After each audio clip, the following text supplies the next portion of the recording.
This was the Sengoku Jidai, the Warring States period. A century and a half of non-stop conflict from the mid-1400s to the early 1600s. Central authority had completely collapsed, and Japan was fractured into dozens of provinces, each ruled by a powerful warlord or daimyo. These weren't just small skirmishes. This was total war. Mighty samurai clans clashed in epic battles, building massive castles and forging legendary weapons. Ambitious leaders like Oda Nobunaga, Toyotomi Hideyoshi, and Tokugawa Ieyasu rose from the chaos, each with a dream to unify the nation under their rule.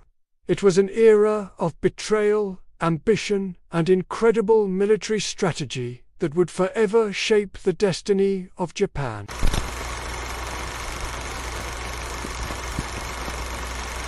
The Sengoku Jidai, or the Age of Warring States. It's a name that conjures images of samurai clashing on blood-soaked fields, ambitious daimyo scheming for power, and a nation torn apart by over a century of constant warfare.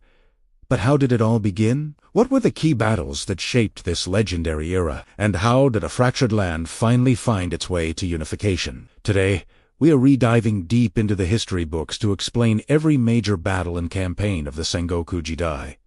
So, grab your katana, and let's march back in time. Our story starts in 1467 with the Weinin War. This wasn't just a battle, it was a decade-long conflict that shattered the authority of the Ashikaga shogunate and plunged the capital, Kyoto, into chaos. The war was sparked by a succession dispute within the powerful Hosokawa and Yamana clans, but it quickly spiraled out of control. When the dust settled, the shogun was a mere puppet, and powerful regional lords, the daimyo, began carving out their own domains. This was the true birth of the Sengoku period. The old order was dead, and a new era of Gekakuei-o, the low overthrowing the high, had begun. For the next several decades, Japan was a chaotic patchwork of fifth daimyo like the H.J. Takeda, Uesugi, and Mori clans fought relentlessly to expand their territories. This period saw constant, smaller-scale conflicts, but some major campaigns stand out.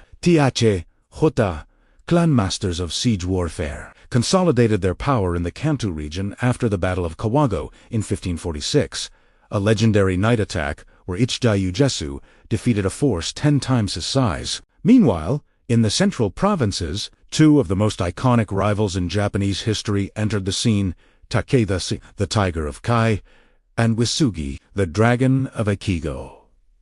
Their rivalry was legendary, culminating in a series of 5 epic battles at Kawanakajima between 1553 and 1564.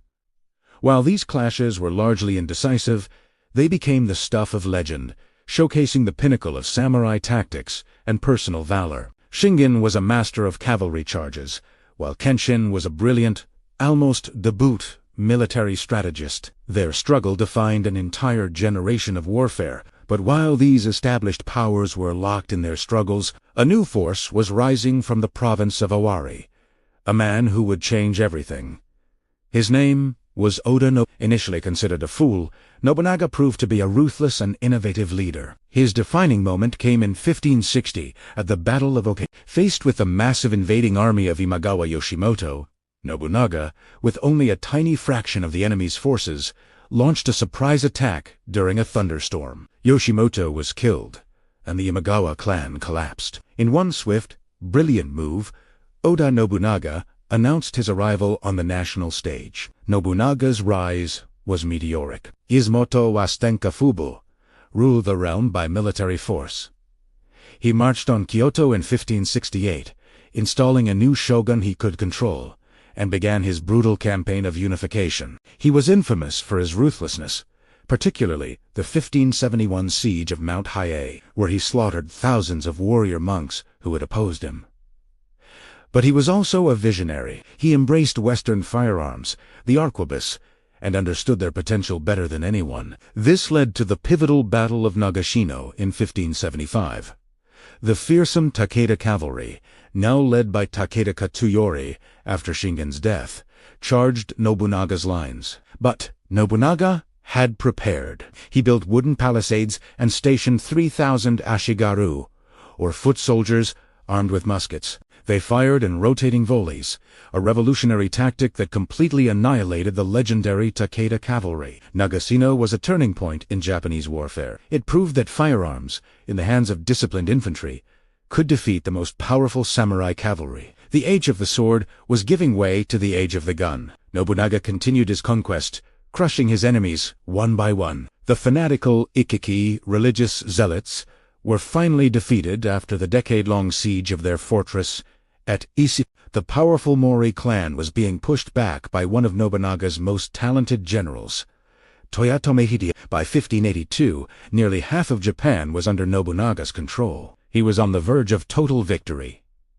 And then, betrayal. In 1582, while resting at Honage Temple in Kyoto with only a small guard, Nobunaga was betrayed by his own general, Akechi Mitsuhide. Surrounded and overwhelmed, Oda Nobunaga, the great unifier, committed his dream of a unified Japan seemed to die with him in the flames of the temple. But the story doesn't end there. Hearing of Nobunaga's death, Toyotomi Hideyoshi, who was campaigning against the Mori, made a lightning-fast move. He quickly made peace with the Mori and force-marched his army back towards Kyoto at an incredible speed. Just 11 days after the Honagi incident, Hideyoshi confronted and defeated Akechi Mitsuhide at the Battle of Yamazaki. Akechi was killed while fleeing, and Hideyoshi had avenged his master. With Nobunaga's main rival gone, Hideyoshi, a man who had risen from a lowly peasant background to become a top general, moved to consolidate his power. He defeated the remaining Oda loyalists who opposed him at the Battle of Shizuku 1583.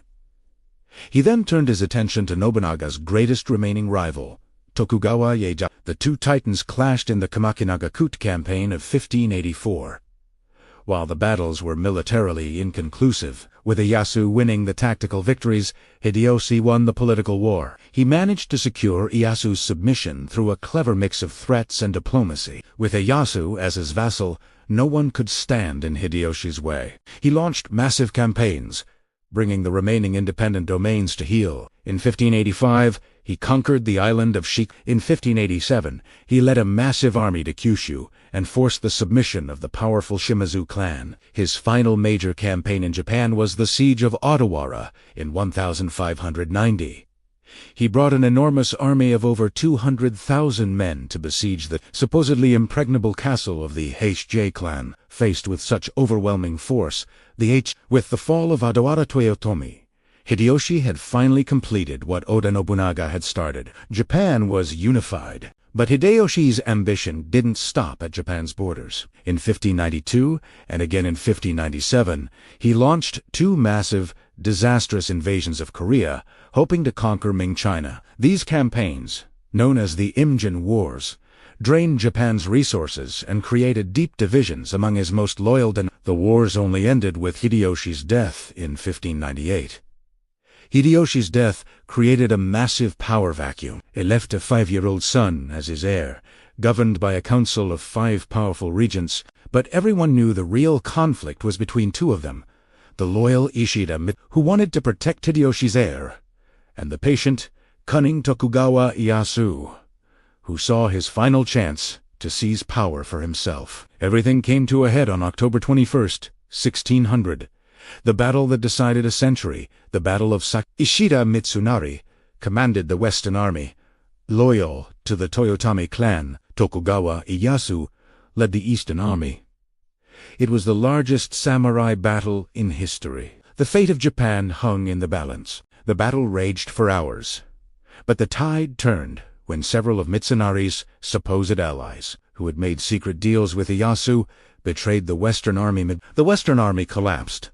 Mitsunari was captured and executed, and Tokugawa Ieyasu was the undisputed master of Japan. Though he won at Sekigahara, Ieyasu still had one final piece of business. He needed to eliminate the Toyotomi clan for good. In 1614 and 1615, he laid siege to Osaka Castle, where Hideyoshi's son, Hideyori, and his supporters had gathered. The winter campaign ended in a truce, but Ieyasu used the peace to fill in the castle's outer moats. The following summer, he launched the summer campaign, stormed the now defenseless castle, and eliminated the last vestiges of Toyotomi power. The siege of Osaka marked the true end of the Sengoku Jidai.